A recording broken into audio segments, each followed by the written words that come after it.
پیارے بھائیو عزیز طلبہ، السلام علیکم ورحمۃ اللہ وبرکاتہ۔ ہمارا آپ کا جو یہ سلسلہ چل رہا ہے، یعنی اسالیب دعوت، پچھلی مجلس میں دعوت کے اسالیب، اس کا معنی کیا ہے، اس کا مفہوم کیا ہے، اور اسالیب جو ایک داعی سے مطلوب ہیں وہ کس کس قسم کے ہیں، اہم اسالیب کیا ہیں، ان کا ذکر ہوا تھا۔ انہی اہم اسالیب میں ایک ذکر، ایک اسلوب حکمت کا بھی ذکر ہوا تھا، جس کے بارے میں ہم نے تھوڑی سی تفصیل سے بات کرنی چاہیے، اس لیے کہ ہر داعی حکمت کا سب سے زیادہ محتاج ہے۔ تو حکمت کے معنی کی وضاحت کرتے ہوئے ہم نے کہا تھا کہ حکمت کے معنی میں علماء لکھتے ہیں کہ بہت سی چیزیں ہیں، جس میں سے ہم نے 11 یا 12 چیزیں آپ کے سامنے گنائی تھیں جو پچھلی مجلس میں آپ کے سامنے آئی تھی۔ ان میں سے ہر ایک کی نہیں بلکہ بعض کی وضاحت کے بارے میں ہم نے کہا تھا، اور ان میں سے چند ایک کی وضاحت ہو بھی چکی ہے۔ آج کی مجلس میں ان میں سے بعض چیزوں کی وضاحت آپ کے سامنے رکھی جاتی ہے، اور اس پر میں اس لیے توجہ دے رہا ہوں کہ ایک داعی اپنی دعوت میں اگر ان امور پر توجہ دے لے، اور جب بھی کوئی خطبہ تیار کرے، محاضرہ تیار کرے، مختصر یا طویل درس تیار کرے، تو اس کے بارے میں سوچے کہ ہمیں یہاں پر کن کن چیزوں کو مد نظر رکھنا ہے۔ اس کا فائدہ یہ ہوگا کہ اس کا خطبہ، اس کی دعوت یہ مؤثر ہوگی۔ تو جن چیزوں کا اہتمام کرنا ہے، داعی کو اپنی دعوت میں چاہیے کہ مشہور اور مسلم امور سے استدلال کرے۔ یعنی اس سے مراد کیا ہے؟ مشہور اور مسلم، دیکھیے بہت سے ایسے امور ہوتے ہیں، بہت سی ایسی باتیں ہوتی ہیں جو ہر کس و ناکس کے نزدیک فطری طور پر ہیں، عادت کے طور پر ہیں، علمی طور پر ہیں، وہ مسلم ہوتی ہیں، ان کے بارے میں انسان کوئی گفتگو نہیں کر سکتا، یعنی کسی کو اعتراض نہیں ہو سکتا۔ وہ چیزیں اگر دیکھیں تو انسان کی عملی زندگی میں ہر جگہ وہ چیز پائی جاتی ہیں، لیکن ہوتا کیا ہے کہ بسا اوقات لوگ اس سے کام نہیں لیتے، جس کی وجہ کبھی انسان کی اپنی شہوت پرستی ہوتی ہے۔ جیسے آج کل مان لیں کہ ہر انسان یہ مانتا ہے کہ سگریٹ ہے اور پان ہے، یہ نقصان دہ ہے، ہر انسان مانتا ہے، لیکن بہت سے لوگ اپنے شہوت کے ایسے غلام ہوتے ہیں کہ یہ ماننے کے باوجود کہ نقصان دہ اس کو چھوڑتے نہیں ہیں۔ اس کی مثال لے لیجئے، آپ کے ہاتھ میں جیسے خارش ہو، الرجی ہو، آپ کو معلوم ہے کہ اس کو ہم کھجلائیں گے تو وہ ہمارے لیے باعث ضرر ہے، لیکن مجبور ہوتا ہے انسان۔ کبھی انسان کے اوپر غفلت چھا جاتی ہے، یعنی وہ مانتا تو ہے لیکن بسا اوقات کوئی ایسی چیز ہوئی جس سے وہ چیز اوجھل ہو جاتی ہے، اور اس میں بہت بڑا دخل شیطان کا انسان کو ان امور سے دور رکھنا، غافل کر دینا یا بھلا دینا ہے۔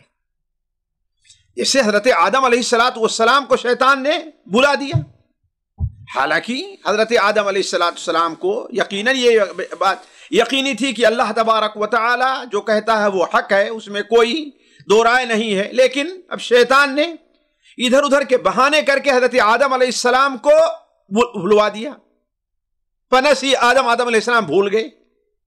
تو کہنے کا مطلب یہ ہے کہ بہت سی چیزیں مسلم ہوتی ہیں، ایک داعی اگر اپنی دعوت میں ان امور پر توجہ دے لے تو وہ اپنے سامنے والے کو، مدعو کو قائل کر سکتا ہے، مدعو کو کے اوپر اثر ڈال سکتا ہے۔ اگر دیکھیں تو قرآن مجید میں یہ اسلوب، اللہ کے رسول حدیث میں یہ اسلوب بہت زیادہ استعمال ہوا ہے، یہ اسلوب بہت زیادہ استعمال ہوا ہے۔ جیسے قرآن مجید میں اللہ تعالیٰ فرماتا ہے، ام خلقوا من غیر شیء هم الخالقون ام خلقوا السماوات والارض بل لا یوقنون۔ ام عندهم خزائن ربک ام هو المسیطرون. دیکھیے ان آیات کا جو پس منظر ہے وہ میں بھی تفصیل سے نہیں رکھ سکتا. ویسے آیات عجیب ہیں. قرآن مجید میں ایک جگہ لفظ ام سب سے زیادہ استعمال ہوا انہی آیات میں استعمال ہوا ہے. شاید آخر سورت تک جائیں تو 16-17 بار اللہ تعالیٰ نے ام خلقوا من غیر ام الخالقون ام خلقوا السماوات والارض بل لا یوقنون ام عندهم خزائن ام لهم سلم یستمعون فیہ، پورے پڑھتے جائیے آپ کو ملے گا لفظ ام. تو اصل میں یہ ہے کہ اللہ تبارک و تعالی یہاں کچھ مسلم چیزوں کو سامنے رکھ کر کے مکہ کے لوگوں کو قائل کرانا چاہتا ہے کہ اگر عبادت کا کوئی حقدار ہے تو اوپر والا ہے جو خالق ہے، جو حقیقی مالک ہے، جس کے پاس آسمان اور زمین کے خزانے ہیں، جو تمہیں عذاب دے سکتا ہے. یعنی جو چیزیں ذکر کی گئی ہیں اس لیے کہ اللہ تعالیٰ فرمایا ام خلقوا من غیر شیء.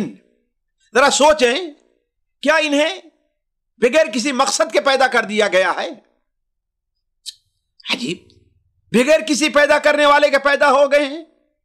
یہ چیز خود آپ یہ مانیں گے کہ کوئی بھی چیز بغیر بنانے والے کے نہیں بنتی ہے. تو بنانے والے نے انہیں بنا دیا ہے تو اس کا ذکر کہاں ہے؟ اس کے حقوق کہاں ہیں؟ ام ہم الخالقون، یا خود انہوں نے اپنے آپ کو پیدا کر دیا ہے؟ ظاہر بات یہ بھی نہیں مانیں گے. یہ مانیں گے.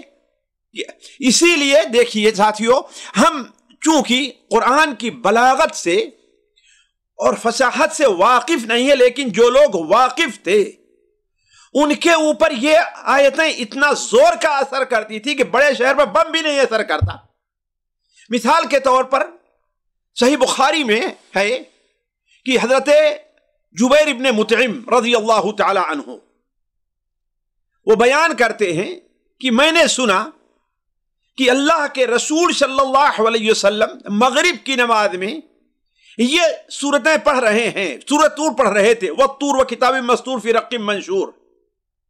اور جب اس آیت پر پہنچے ہیں کہ ام خلقوا من، گویا کہ اللہ تعالیٰ بغیر ایک ڈرا کر کے دھمکا کر کے ام خلقوا من غیر شیء ام هم الخالقون ام خلقوا السماوات والارض بل لا یوقنون، وہ کہتے ہیں کاد قلبی ان یطیر، ایسا لگ رہا تھا کہ میرا دل پھٹ جائے گا، اڑ جائے گا، میں برداشت نہیں کر سکا اور مسلمان ہو گیا. تو کہنے کا مطلب یہ ہے کہ مسلمات انبیاء علیہ السلام کی دعوت میں دیکھیں تو یہ چیز بہت عام رہی ہے. چاہے جس نبی کا آپ تذکرہ پڑھ لیں، حضرت ابراہیم علیہ السلام نے اپنی قوم کے سامنے ان کے بتوں کی لاچاری کو انہی دلائل سے ثابت کیا ہے. چنانچہ سورہ شعراء کے اندر اللہ تعالیٰ ارشاد فرماتا ہے وَاتْلُ عَلَيْهِمْ نَبَأَ ابراہیم، ان کے سامنے ابراہیم کا واقعہ بیان کرو، ابراہیم کی خبر کا ذکر کرو. اذ قال لأبیہ وقومہ ما تعبدون، جبکہ انہوں نے اپنے باپ اور اپنی قوم سے کہا کہ تم کس کی عبادت کرتے ہو؟ تو انہوں نے کیا کہا؟ قالوا نعبد اصناما فنظل لها عاکفین، ہم بتوں کو پوجا کرتے ہیں اور ان کے مجاور بنے بیٹھے ہوئے ہیں. ابراہیم علیہ السلام نے کیا کہا تھا؟ ابراہیم علیہ السلام نے قال هل يسمعونكم اذ تدعون، اس لیے کہ پکارا اسی کو جاتا ہے جو سنے، مانگا اسی سے جاتا ہے جو دے سکے، پناہ اسی کی چاہی جاتی ہے جو پناہ دے سکے. تو بھلا بتاؤ جب تم انہیں پکارتے ہو تو کیا وہ تمہاری باتیں سنتے ہیں؟ یا جو تمہیں پکارتے ہو کسی فائدے کے لیے تو انہیں فائدہ پہنچا دیتے ہیں؟ یا کسی نقصان سے ضرر سے بچنے کے لیے انہیں پکارتے ہو تو تمہارا ضرر کو دور کر پاتے ہیں یا تمہارے دشمن کو نقصان پہنچاتے ہیں یا تمہیں فائدہ نہ پہنچا کر کے تمہیں ضرر لاحق کر دیتے ہیں اگر تم نے کوتاہی کی ان کے حق میں؟ تو ظاہر بات اس کا کوئی معقول جواب کسی کے پاس نہیں ہے، چاہے اس زمانے میں رہو اور آج اس زمانے میں. اس زمانے میں بھی یہی جواب دیتے تھے کہ وجدنا آباءنا کذالک یفعلون، آج بھی یہی کہیں گے ارے فلاں ہمارے باپ دادا کرتے آئے ہیں، فلاں نے ان کی ایک کرامت بیان کی ہے، فلاں نے ان کی ایک کرامت بیان کی، اپنے پاس کوئی دلیل نہیں ہوتی ہے. تو یہی بات انہوں نے بھی کہی بل وجدنا آباءنا کذالک یفعلون. ہم نے اپنے باپ دادا کو یہی کچھ کرتے پایا ہے۔ تو کہنے کا مطلب یہ بڑی معقول وجہ ہوتی ہے۔ حضرت ابو ہریرہ کی روایت صحیح بخاری اور مسلم میں اس سلسلے میں بڑی واضح ہے کہ آپ صلی اللہ علیہ وسلم کے پاس ایک شخص آتا ہے اور کہتا ہے کہ اے اللہ کے رسول صلی اللہ علیہ وسلم، میری بیوی نے ایک کالا بیٹا جنا ہے، لیکن نہ میں کالا ہوں نہ میری بیوی کالی ہے۔ آپ نے اس کا مطلب کیا تھا؟ وہ گویا کی شبہ کر رہا تھا اپنی بیوی کے اوپر، اور ظاہر بات ہے شریعت بغیر خاص دلیل کے اس کو قبول نہیں کرتی۔ آپ نے اسے ایک مسلم اور معقول مسلم بات کی طرف آپ اسے لے کر کے گئے۔ آپ نے اس سے کہا تمہارے اونٹ ہیں؟ کہا کہ ہاں ہمارے تو کافی اونٹ ہیں۔ کہا ان کے رنگ کیا ہیں؟ کہا وہ سالے کے سالے سرخ ہیں۔ کیا کوئی اس میں بھورے رنگ کا بھی اونٹ ہے؟ اس نے کہا ہاں ایک اونٹ تو اس میں ایسے بھی ہے۔ کہا کہ وہ کہاں سے آ گیا؟ وہ کہاں سے آ گیا؟ تو اس نے کہا کہ ہو سکتا ہے یہ ہمارے اونٹوں کا جو سلسلہ ہے بہت پرانی نسل میں دادا پردادا ان کے کوئی اس رنگ کا رہا ہو تو ایسے یہ بھی ہو گیا ہو۔ تو کہا یہی بات تم اپنے بیٹے کے بارے میں بھی سوچ لو۔ اور آپ دیکھیں بہت معقول سی بات ہے۔ بسا اوقات ایک بچہ ایک بچی پیدا ہوتے ہیں، نہ باپ کی شکل ہوتی ہے نہ ماں کی شکل ہوتی ہے، کہیں دادا نانی نانا پردادا کسی کی شکل آ کر کے لے لیتے ہیں۔ تو چونکہ یہ چیز مسلم تھی اس لیے وہ انسان خاموش ہو گیا۔ تو کہنے کا مطلب یہ ہے کہ ان مسلم چیزوں کا اہتمام بہت کرنا چاہیے اور اس پر توجہ دینی چاہیے، اور یہی حدیث جو مسند احمد کے اندر ہے ہم نے یہاں پر لکھ دی ہے، میں اس تفصیل میں جاؤں گا تو وقت زیادہ ہو جائے گا، آپ اس سے پڑھ لیں گے کہ وہ نوجوان جو آپ صلی اللہ علیہ وسلم سے زنا کی اجازت چاہتا ہے، صحابہ کرام کتنے ناراض ہوئے۔ اگر آپ بھی ناراض ہو جاتے معاملہ بگڑ جاتا، لیکن آپ نے کیا کہا؟ اسے ایک مسلم چیز آپ نے اسے کہا تھا میرے قریب آؤ، قریب آ کے بیٹھا، کہا یہ بتاؤ یہ کام جو تم اپنی والدہ کے لیے پسند کرو گے؟ اس نے کہا میں آپ پر قربان جاؤں، یہ آپ کیا کہہ رہے ہیں، یہ کون پسند کرے گا؟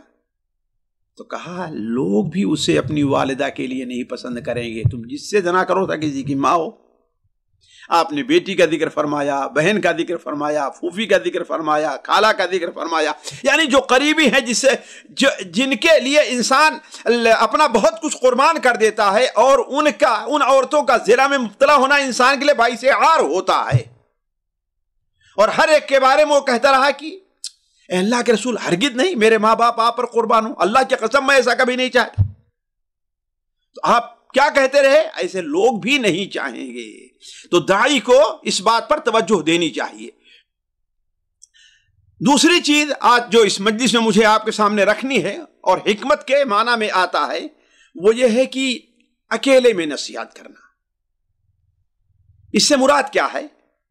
یعنی کوئی آدمی کسی شخص سے عام مجمع میں یا کہیں بھی کوئی غلط کام ہو جائے تو آپ بجائے اسے اسی مجمع میں لوگوں کے سامنے ڈانٹیں، لوگوں کے سامنے اسے آپ نصیحت کریں، آپ اسے تنہائی میں اکیلے میں بلا کر کے یا مجمع برخاست ہو تو اس کے پاس بیٹھ کر کے یا اس کے گھر جا کر کے آپ اسے تنہائی میں وہ بات اسے سمجھائیں۔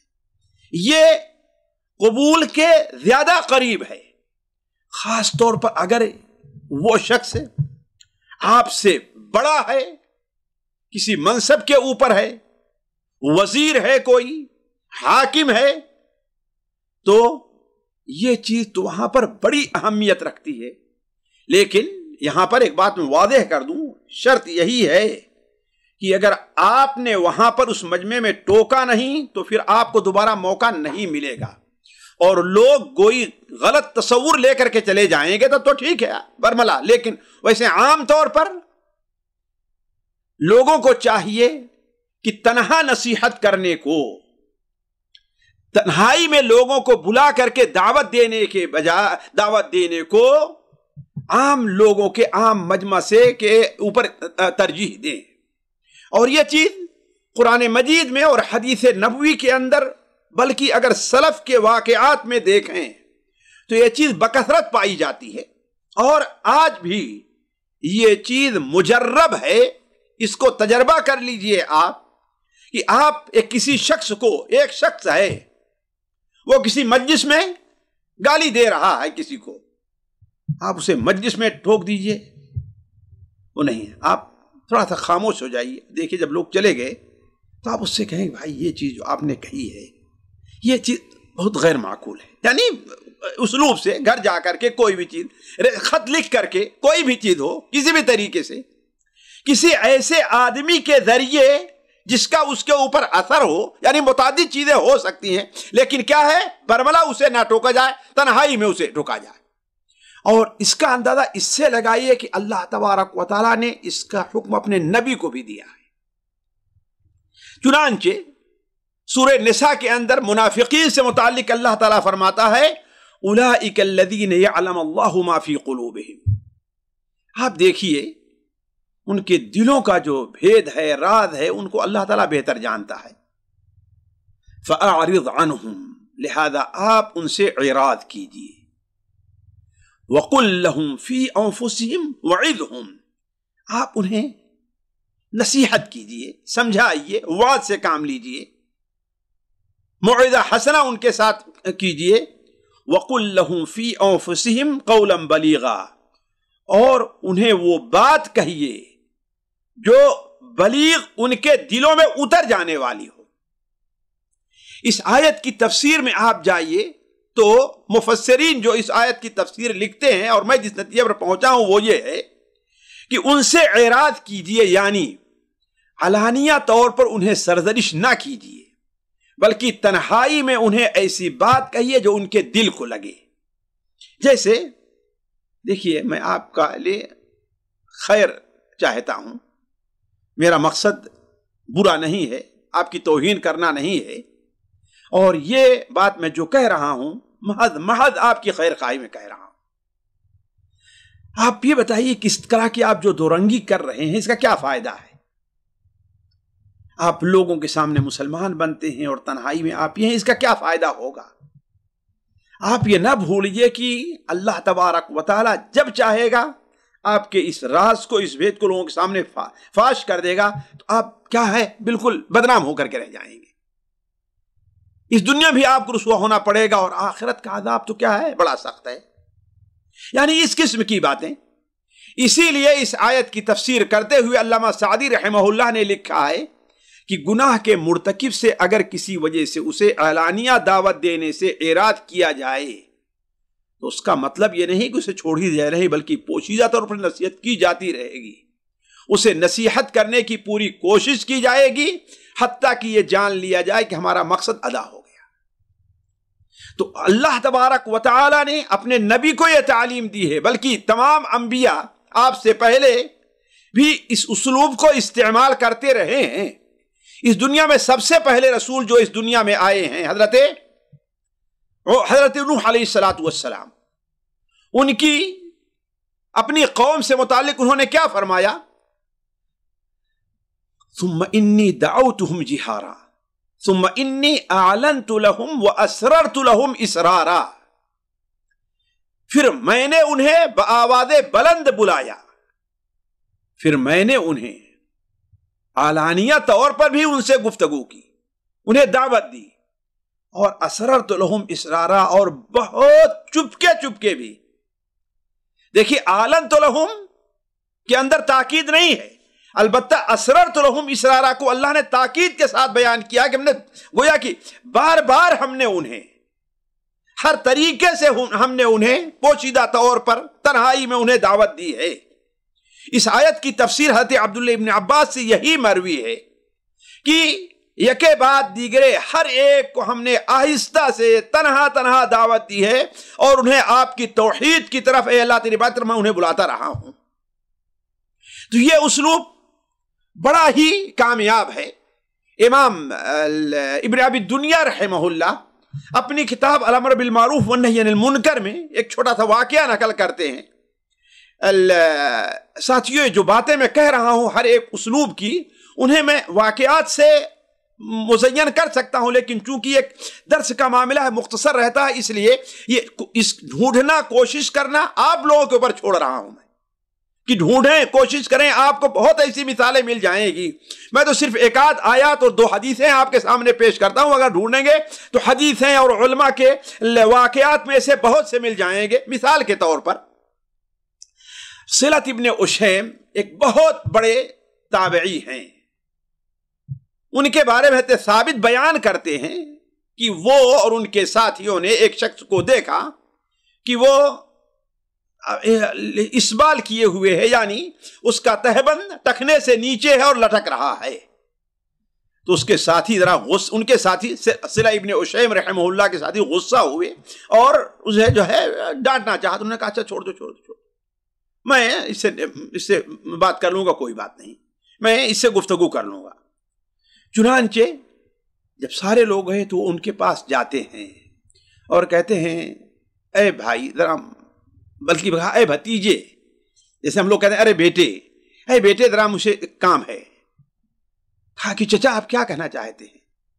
کہا کہ دیکھو تم اپنے ازار کو اٹھا لو، ازار کو اٹھاؤ۔ اس نے کہا کہ علی العین والرأس جس کو ہم کہتے ہیں، یعنی سر آنکھوں پر آپ کی بات ہے، سر آنکھوں پر اٹھایا اور چلا گیا۔ تو جا کر کے صلہ ابن شیم نے اپنے ساتھیوں سے کہا کہ دیکھو اگر تم اسے سختی سے پکڑے ہوتے، سختی کیے ہوتے تو کہتے کہ میں نہیں کروں گا، لیکن اس طریقے سے اور یہ آسانی سے قبول کر لیا۔ اسی لیے ساتھیوں عربی کا ایک شعر امام شافعی رحمہ اللہ کا پڑھا جاتا ہے، تعمدنی بنصحک فی انفرادی وجنبنی النصیحة فی الجماعة فإن النصح بین الناس نوع من التوبیخ لا ارضى استماعا فإن خالفتنی وعصیت قولی فلا تغضب اذا لم تعطت طاعة، یعنی تو تنہائی میں مجھے نصیحت کر اور عام لوگوں کے سامنے مجھے نصیحت کرنے سے تو بچتا رہا، اس لیے کہ لوگوں کے سامنے نصیحت کرنا عام مجمع میں ایک قسم کی گویا کی بدنام کرنا ہے، جسے میں قبول نہیں کرتا، میں نہیں سننا چاہتا۔ اور اگر تو میری بات نہیں مانتا ہے، مجھے ایسے ہی تو نصیحت کرے گا تو پھر یاد رکھ ہوتا میں بھی تیری بات نہ مانوں۔ تو علی کل حال انفراداً نصیحت کرنا یہ بہت اہم چیز ہے، اسے ہم دعات کو اپنانا چاہیے۔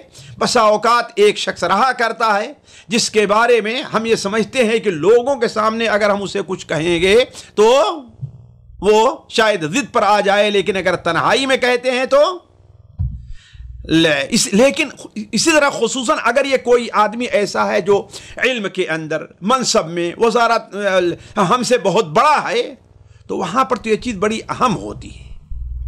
صحیح بخاری میں حضرت سعد بن ابی وقاص رضی اللہ تعالی عنہ کا ایک واقعہ مذکور ہے، وہ بیان کرتے ہیں کہ ایک موقع پر اللہ کے رسول صلی اللہ علیہ وسلم، میں موجود تھا چند لوگوں کے ساتھ، تو کچھ لوگوں کو دیا اور ان میں سے ایک کو نہیں دیا، حالانکہ میں سمجھتا تھا کہ یہ ان لوگوں میں سب سے اچھا، اور حقیقت میں وہ مہاجر تھے، اللہ کے رسول صلی اللہ علیہ وسلم نے انہیں کسی وجہ سے نہیں دیا۔ حضرت سعد کہتے ہیں کچھ دیر انتظار کیا، پھر جا کر کے اللہ کے رسول کان میں، یعنی لوگ کہا اے اللہ کے رسول آپ نے اس کو کیوں نہیں دیا، نہیں یا کہ کان میں کہا کہ اے اللہ کے رسول صلی اللہ علیہ وسلم آپ نے فلاں کو کیوں نہیں دیا، حالانکہ میں سمجھتا ہوں کہ وہ مومن ہے۔ کہا کیا وہ مومن ہے کہ مسلمان ہے، یعنی ایک عقیدے کا مسئلہ ہے کہ اسلام مومن اور مسلم کے اندر کیا فرق ہے۔ پھر علی کل حال آپ نے آخر میں اس کی وجہ بتا دی کہ ہاں میں اس وجہ سے انہیں نہیں دیا تھا۔ تو کہنے کا مطلب یہ ہے کہ اگر خاص طور پر کوئی آدمی، مثال کے طور پر ایک عالم ہے، وہ کوئی تقریر کر رہا ہے، اس سے کوئی ایسی غلطی ہو گئی، اب آپ لوگوں کے سامنے ہاں آپ نے یہ بات کہی، اس کی دلیل کیا ہے، ظاہر بات ہے وہ ضد پر آ جائے گا۔ اللہ کہ استاد شاگرد رہیں تو پوچھنے کا ایک الگ مسئلہ ہوتا ہے، لیکن ایک مقرر ہے، عام لوگ اس کے بارے میں اس کے معتقد ہیں، آپ اس کو ٹوکیے گا وہ فوراً۔ اور اگر درس ختم ہو جائے نیچے بیٹھے یا آئے میں آپ سے بات کر سکتا ہوں کیا آیا، یہ میری بات سمجھ میں نہیں ہے، یہ آپ نے جو کہی ہے یہ کیا صحیح ہے، یا آپ سے کہیں آپ کی سبقت لسانی تو نہیں ہے، آپ سے شاید مجھ سے بھول ہو رہا ہے، یعنی اس انداز میں آپ ان سے قبول کرنے کے لیے تیار ہو جائے گا، بڑی آسانی تیار ہو جائے گا، یا کوئی معقول وجہ بیان کرے گا۔ خاص طور پر یہی اگر حاکم وقت ہے تو اس کے سامنے تو ایسی چیزیں یقیناً نہیں کرنی چاہیے۔ علی کل حال صراحت کے بجائے کنایے سے کام لے انسان، یعنی صراحت کے بجائے کس سے کام لے؟ کنایہ سے کام لینا، یعنی معنی کیا ہے کہ جس کو نصیحت کرنا ہے اس کا نام نہ لیا جائے، صرف اشارے یا کنایے سے بات کی جائے، یا جس کام سے روکنا ہے اس کام کے بارے میں اشارہ اور کنایے سے کام لیا ہے۔ آپ نے کوئی ایسا کام کیا ہے، شاید آپ سے کوئی ایسی حرکت ہو گئی ہے جو لوگوں کو ناپسند ہے، یعنی اس قسم کی باتیں ہوں، یہ اسلوب قرآن مجید میں اور حدیث کے اندر بہت انداز میں بیان کیا گیا ہے، اس پر انسان کو توجہ دینی چاہیے۔ اب ایک آپ اسکول مدرسے میں پڑھا رہے ہیں، 15-20 بچے ہیں، غلطی کسی ایک نے کی ہے تو آپ یہ کہیں کہ ہاں تم نے کیوں کیا، ٹھیک ہے، لیکن ہو سکتا ہے کہ وہ بچوں کے سامنے خفت ہو، اسے ایک ہے ہاں تم میں سے کسی نے یہ کام کیا ہے، اسے ایسا نہیں کرنا چاہیے، اس سے پرہیز کرنا چاہیے، دوسروں پر غلط اثر پڑتا ہے۔ جیسا کہ قرآن مجید میں، اور اللہ قرآن مجید میں ساتھیوں میں دیکھ رہا تھا کہ یہ اسلوب اتنی جگہ استعمال ہوا، اتنی جگہ استعمال ہوا ہے کہ ہم اس کو ایک مجلس میں بیان نہیں کر سکتے۔ الم تر الذین قیل لهم کفوا ایدیکم، حالانکہ وہ معلوم تھے قرآن کو کون ہے، لیکن قرآن کا مقصد اصل نصیحت کرنا ہے، کسی کو بدنام کرنا نہیں ہے۔ اسی طریقے سے ارأیت الذی یکذب بالدین، آپ کو نہیں معلوم جو آخرت کو جھٹلاتا ہے، اور اللہ کے رسول صلی اللہ علیہ وسلم کا یہ اسلوب تو بہت زیادہ رہا ہے آپ کی زندگی میں، بہت زیادہ آپ صلی اللہ علیہ وسلم اس اسلوب کو استعمال کرتے رہے ہیں، بلکہ سنن ابو داؤد کے اندر ہے، مسند احمد میں، مسند احمد کے محققین اس حدیث کو حسن بھی کہتے ہیں کہ اللہ کے رسول صلی اللہ علیہ وسلم، اللہ کے رسول صلی اللہ علیہ وسلم کو جب کسی شخص کے بارے میں کوئی بات معلوم ہوتی تو آپ یہ نہیں کہتے کہ فلاں شخص نے یہ بات کہی ہے، بلکہ کیا کہتے؟ ما بالو فلان، فلان کا کیا ہو گیا ہے، یا ما بالو اقوام، لوگوں کو کیا ہو گیا ہے، یعنی کہ نہیں فلاں آدمی نہیں کہتے، لوگوں کو کیا ہے کہ وہ یہ کام کرتے ہیں اور ایسا نہیں کرتے ہیں۔ بلکہ حضرت انس بن مالک کی شاید روایت ہے کہ ایک شخص آپ کے پاس آتا ہے اور اس کا لباس جو تھا وہ کچھ پیلے پن کا تھا، جسے گروا ہوتا ہے، اور جو آپ کو پسند نہیں تھا۔ آپ صلی اللہ علیہ وسلم اس کے سامنے بہت سے لوگ تھے جو آپ ان کے سامنے زیادہ باتیں ان کو نہیں کرنا چاہتے تھے، اس لیے کہ وہ ذرا تھا گویا کہ یعنی جو بادیہ ٹائپ کے لوگ رہنے والے تھے، جو آپ کے مقام پہچانتے نہیں تھے، اور وہ ان کے اندر ایک قسم کا کبر ہوتا تھا، تو آپ صلی اللہ علیہ وسلم ان کے ساتھ اس طرح نہیں پیش آتے تھے۔ تو ایک شخص آیا، آپ کو اچھا نہیں لگا، لیکن جب وہ چلا گیا تو آپ نے کہا کیا تم میں سے کوئی آدمی اس سے جا کر کے یہ کہہ سکتا ہے کہ اس رنگ کو زائل کر دے، اور یہ یا اس کے ہاتھ پر کہیں روکا، مرد کے ہاتھ پر اس قسم کے رنگ اچھے نہیں لگتے ہیں۔ تو آپ صلی اللہ علیہ وسلم کا اسلوب یہ رہا ہے کہ بسا اوقات کنایا اور اس سے کام لیتے رہے ہیں، اور اس صراحت نہیں کرتے۔ جس طریقے سے ایک عورت آپ صلی اللہ علیہ وسلم کے پاس آتی ہے اور آپ صلی اللہ علیہ وسلم سے اس نے حضرت ام سلیم تھی، شاید ام سلمہ تھی، آپ نے کہا تو طہری بہا طہری بہا، اس نے کہا کیسے کیسے کیسے؟ آپ صلی اللہ علیہ وسلم مناسب نہیں سمجھا، بس آباد ہوتی ہے.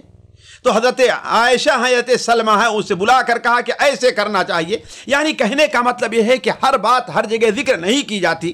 تو آپ صلی اللہ علیہ وسلم جو ہے اس کا بڑا اہتمام کیا کرتے تھے کہ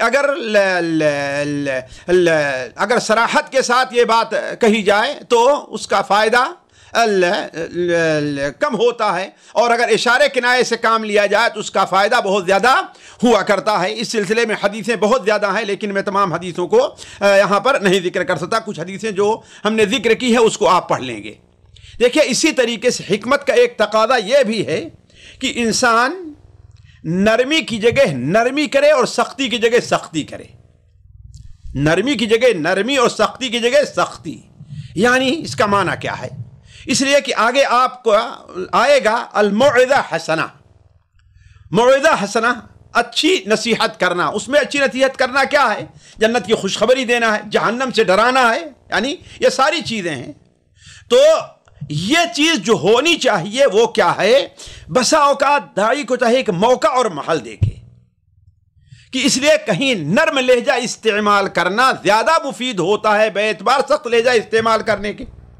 لیکن بسا اوقات بعض لوگ ایسے ہوتے ہیں، بعض مواقع ایسے ہوتے ہیں کہ وہاں سخت لہجہ استعمال کیے بغیر چارہ نہیں ہوتا ہے. تو میں یہ بات اس لیے کہہ رہا ہوں کہ داعی کو اس بات کو سمجھنا چاہیے اور توجہ دینی چاہیے. بسا اوقات بعض لوگ ہوتے ہیں کہ وہ دینی غیرت ان کے اندر بہت ہوتی ہے، اچھی چیز ہے، لیکن دینی غیرت کا یہ معاملہ نہیں ہے کہ اسے آپ جیسے چاہیں استعمال کریں. یہ الگ مسئلہ ہے کہ اللہ کے ہاں آپ شاید آپ کی پکڑ نہ ہو، اس لیے کہ آپ نے وہ بات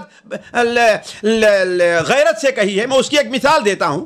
میں ایک جلسے کے اندر تھا اور ایک ایسے مدرسے میں تھا جس سے کسی حد تک میرا ایک تعلق تھا.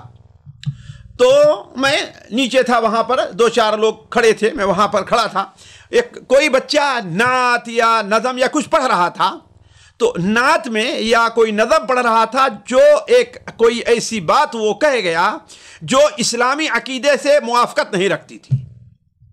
اب ایک صاحب جو ہم سے عمر میں بھی چھوٹے ہیں، ہمارے شاگرد بھی ہیں، وہ غصے میں آ کر کے آتے ہیں. پتہ نہیں سلام کیا یا نہیں کہا کہ مولانا دیکھیے کیا ہو رہا ہے. ہم نے کہا اللہ کے بندے ذرا صبر سے کام لو، نرمی سے کام لو. میرا کام تو یہ نہیں ہے نا، جیسے میرا ذمہ دار آپ کی بھی ذمہ داری ہے نا. اور ٹوکنے کا، کسی سے بتانے کا، اصلاح کرنے کا یہی طریقہ ہے. انسان غصہ و سختی میں آ جائے. آپ یہی بات اگر نرمی سے کہتے، ہم سے مشورہ کرتے کیا کرنا چاہیے، تو کہنے کا مطلب بسا اوقات لوگوں کے ہاں غیرت بہت زیادہ ہوتی ہے اور وہ یہ فیصلہ نہیں کر پاتے ہیں کہ ہمیں کیا کرنا، اور کود پڑتے ہیں جذبات میں آ کر کے اور سختی کرنا شروع کرتے ہیں. نتیجہ کیا نکلتا ہے کہ لوگ بدک جایا کرتے ہیں. ایسی شکایت مجھ سے بہت سے لوگوں نے کہی. ایک شخص خود نے کہا کہ میں فلاں کی تقریر تو نہیں سننے جاتا. ارے بھائی کیوں بھائی، وجہ کیا ہے؟ کہا کہ اس لیے کہ میں مانتا ہوں میری یہ غلطی ہے کہ میں داڑھی نہیں رکھا، لیکن ایک جگہ تقریر کر رہے تھے، ہم نے ان سے پوچھ لیا تو کہتے ہیں کہ کیا ہے داڑھی نہیں رکھ تو مسئلہ پوچھنے آئے ہو. اللہ کے بندے دیکھو کیا بات کہاں کہنی چاہیے، کیسے کہنی چاہیے. تو اس پر ہمارے داعیوں کو خصوصی توجہ دینے کی ضرورت ہے کہ کہاں ہمیں نرم لہجہ استعمال کرنا ہے، کہاں پر سخت لہجہ استعمال کرنا ہے. کہیں پر نرمی سے اور نرم لہجے کا معاملہ یہ ہے کہ قرآن مجید میں نبی کریم صلی اللہ علیہ وسلم کو بشیر پہلے کہا گیا ہے، نذیر بعد میں کہا گیا ہے. اللہ تبارک و تعالی نے اپنے نبی پر بطور احسان کے اللہ نے فَبِمَا رَحْمَةٍ مِّنَ اللَّهِ لِنْتَ لَهُمْ، اللہ تبارک و تعالیٰ کی رحمت آپ کے اوپر یہ ہے کہ آپ نرم ہیں لوگوں کے لیے. وَلَوْ كُنْتَ فَضًّا غَلِيظَ الْقَلْبِ لَانفَضُّوا مِنْ حَوْلِكَ، اور اگر آپ بدزبان ہوتے، سخت دل ہوتے تو لوگ آپ کے پاس سے چھٹ جاتے. اسی لیے دیکھیں آپ انبیاء علیہ السلام کی دعوت دیکھیں، اللہ کے نیک بندوں کی دعوت دیکھیں. اگر میں قرآن سے آپ کو مثالیں دیتے چلوں تو یہ بڑا لمبا معاملہ ہو جائے گا، لیکن اب آپ اس پر توجہ دیں گے. مثال کے طور پر حضرت ابراہیم علیہ السلام ہیں، ان کے باپ، ان کی قوم ظاہر بات شرک اور کفر، کھلے شرک اور کفر کے اندر تھے، لیکن انہوں نے اذ قال لأبیہ وقومہ ما هذه التماثیل، یعنی نرمی کا اسلوب ہے، یہ نہیں کہا کہ تم لوگ جو ہے غلط کر رہے ہو ہلاک ہو جاؤ گے، لیکن جب نہیں مانے تو ابراہیم علیہ السلام نے کیا کہا؟ ثم لأکیدن اصنامکم بعد ان تولوا مدبرین۔ اسی طریقے سے مومن آل فرعون، اس کا قصہ دعات کو بار بار پڑھنا چاہیے اور اس پر غور اور تدبر کرنا چاہیے جو سورہ غافر کے اندر ہے۔ وہ فرعون کی قوم، فرعونیوں کے بارے میں کیا کہتا ہے؟ وقال الذی آمن یا قوم اتبعونی اہدکم سبیل الرشاد۔ ایک تو یا قومی دیکھا ہے، اے میری قوم کے لوگوں، نرمی دیکھیے، اور جو ایمان لایا تھا اس نے کہا اے میری قوم کے لوگوں اتبعونی اہدکم سبیل الرشاد۔ یہ سلسلہ جو ہم نے رکھا اس میں آپ دیکھے ہوں گے کہ انبیاء علیہ السلام کس طرح نرمی سے کام لیتے تھے۔ یا قوم انما هذه الحیات الدنیا متاع وان الآخرۃ ہی دار القرار۔ اللہ کی اسی لیے دیکھیں کہ آپ صلی اللہ علیہ وسلم کی تعلیمات میں صحابہ کرام کے لیے نرمی کا پہلو ہر جگہ غالب رہا ہے۔ آپ صلی اللہ علیہ وسلم نے جہاں کہیں بھی صحابہ کو بھیجا وہاں پر پہلے کیا کہا؟ بشرا ولا تنفرا، یسرا ولا تعسرا، آسانی کرنا، نرمی کرنا، سختی سے کام نہ لینا۔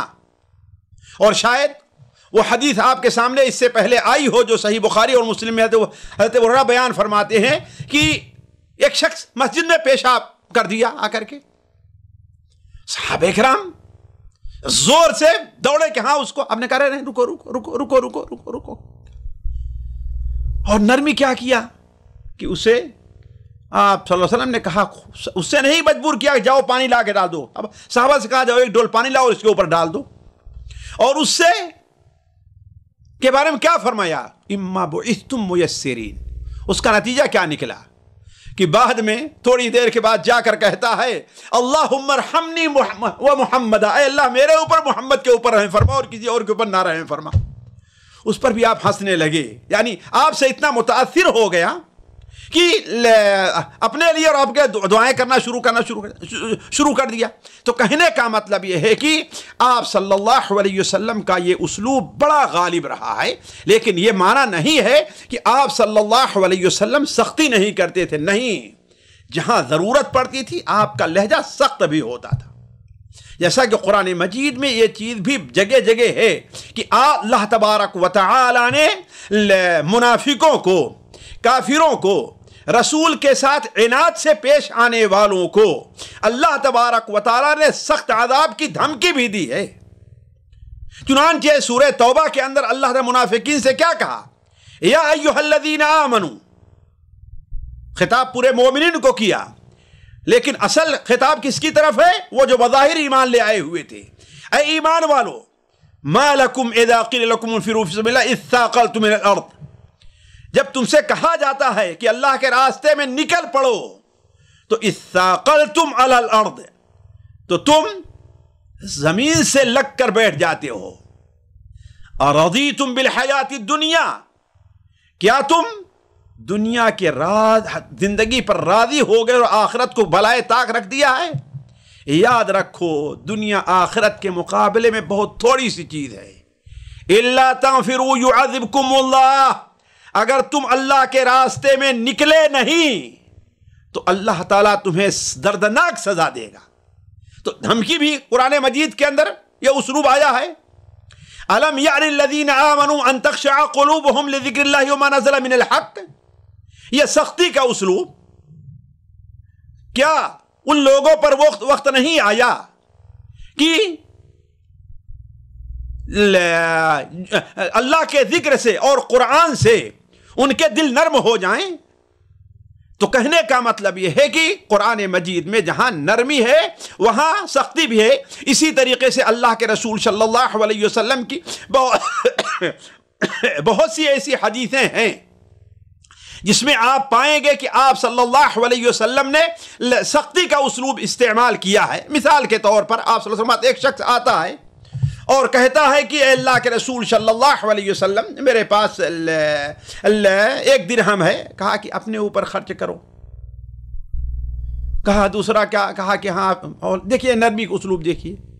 اس کے برخلاف دوسرا شخص آتا ہے اور کہتا ہے میرے پاس یہ دینار اس کے علاوہ اور کچھ بھی نہیں ہے۔ آپ نے کہا کہ جاؤ تم کھا لو، کہا کہ نہیں لے لیے، کہا جاؤ اپنے بچوں پر، کہا نہیں آپ کے پاس رکھا اور آپ نے پھینک کر کے اس کو مارا، کہا کہ آج آ کر کے سب خرچ کر دو، کل بھیک مانگتے لوگوں کے سامنے پھرو۔ تو آپ کبھی سخت اسلوب بھی استعمال کیا کرتے تھے، بلکہ وہ حدیث جو بخاری اور مسلم میں شاید پچھلی مجلسوں میں آئی ہے، حضرت ابو مسعود رضی اللہ تعالیٰ بیان کرتے ہیں کہ ایک شخص اللہ کے رسول کی خدمت میں حاضر ہوتا اور کہتا اے اللہ کے رسول صلی اللہ علیہ وسلم میں فجر کی نماز میں حاضر نہیں ہو پاتا۔ کیوں بھائی؟ اس لیے کہ فلاں امام ہے ہمارے، اتنی لمبی قرات کرتے ہیں کہ میں اس کی طاقت نہیں رکھتا، ہم کھیتوں والے ہیں اور پریشان ہوتے ہیں۔ آپ صلی اللہ علیہ وسلم کے بارے میں بیان فرماتے ہیں کہ ابو مسعود بدری رضی اللہ تعالیٰ عنہ، ابو مسعود انصاری، کہ اتنا غصہ ہوتے ہم نے وعد کرنے میں کبھی آپ کو دوبارہ نہیں، کبھی اور نہیں دیکھا تھا آپ کو، جتنا اس وقت غصہ ہوئے، اور کہا کہ لوگوں تم میں سے منفرین ہیں، نفرت لوگوں کو بھڑکانے والے ہیں، تو آپ ایسے غصہ ہوئے۔ ایسے ہی آپ صلی اللہ علیہ وسلم کا جو مخزومیہ کا جو واقعہ صحیح بخاری وغیرہ میں ہے کہ آپ صلی اللہ علیہ وسلم نے اس وقت جو ہے حضرت اسامہ ابن زید کے اوپر کتنی سخت ناراضگی کا اظہار فرمایا۔ تو کہنے کا مطلب یہ ہے کہ اس چیز کو ہمیشہ مد نظر رکھنا چاہیے کہ ہمیں سختی سے کہاں کام لینا ہے اور نرمی سے کہاں کام لینا ہے۔ ایک چیز اور ذرا چلیں پھر آگے بڑھتے ہیں۔ دیکھیے حکمت کے اندر یہ چیز بھی داخل ہے کہ لوگوں کے مبلغ علم اور قوت فہم اور موقع اور محل کا لحاظ رکھا جائے۔ یعنی اس سے مراد کیا ہے ساتھیوں؟ اس لیے کہ دیکھیے ہمیں دعوت کا کام اپنے لحاظ سے نہیں کرنا ہے، ہمیں دعوت کا کام مدعوین کو لحاظ رکھ کر کے کرنا ہے۔ اسی لیے شروع میں ہم نے یہ بتایا تھا کہ دعوت کے جو رکن ہے وہ 3 رکن ہیں: داعی، مدعو اور مدعو الیہ۔ تو گویا ہماری دعوت میں مدعو کا بڑا لحاظ ہے، ہمیں یہ دیکھنا ہے کہ وہ کس علم کا ہے، اس کی سمجھ کتنی ہے، وہ ہماری باتوں کو، کن باتوں کو سمجھے گا اور کن باتوں کو نہیں سمجھے گا۔ یہ چیز بڑی اہمیت رکھتی ہے۔ اسی لیے وہ داعی کامیاب ہوتا ہے جو داعی اپنے مدعوین کے علم کے مستوی کو سامنے رکھ کر کے یہ بات کرتا ہے۔ دیکھیے ہمارے مدارس وغیرہ میں اسی لیے تو نصاب وغیرہ رکھا جاتا ہے نا، حالانکہ اس کا ایک تفصیل تھوڑی سی آئے گی دوسرے موقع پر، لیکن یہاں وہ ہے کہ ایک ہمارے سامنے جاہل لوگ ہیں، ہم ان کے سامنے کیسی تقریر کریں؟ اب اگر ہم کوئی علمی گفتگو کرنا شروع کرتے ہیں، یہ میں اپنے تجربے کی بات بتاؤں تو لوگوں کے اوپر سے نکل جایا کرتی ہے۔ بہت سے لوگ ہیں، لوگ ان کی بڑی قدر کرتے ہیں، لیکن ان کی تقریر میں 1 گھنٹے بیٹھے ہیں کوئی فائدہ نہیں ہو۔ کیوں؟ اس لیے کہ وہ ایسی گفتگو کرنا شروع کریں گے جو سننے والوں کے مستوی سے بہت اوپر ہے، جو جس مستوی کے ہوں علمی اور سمجھ کے لحاظ سے، ان کے سامنے ان کو ایسی ہی گفتگو کرنی چاہیے۔ جیسا کہ علماء نے اس پر استدلال کیا ہے سورہ آل عمران کی اس آیت سے کہ ما کان لبشر ان یؤتیہ اللہ الکتاب والحکم والنبوۃ ثم یقول للناس کونوا عبادا لی من دون اللہ۔ کسی انسان کے لیے یہ مناسب نہیں ہے جسے اللہ تعالیٰ کتاب و حکمت کی اور نبوت کا مقام دیتا ہے، پھر وہ لوگوں سے کہے کہ اے تم لوگوں میرے بندے بن جاؤ۔ یعنی یہ عیسائیوں پر طنز تھا جو حضرت عیسیٰ علیہ السلام کو اللہ کا بیٹا بنا لیا تھا، اور وہ لوگ جو ہے احبار اور رہبان کو معبود تک بنا لیے تھے، ان پر طنز ہے۔ تو اللہ تعالیٰ فرماتا ہے کہ ان کے لیے قطعاً مناسب نہیں یہ لوگ وہ کہیں کہ ہاں بھائی تم اللہ کو چھوڑ کر کہ میرے بندے بن جاؤ، لیکن ان کا کام کیا تھا؟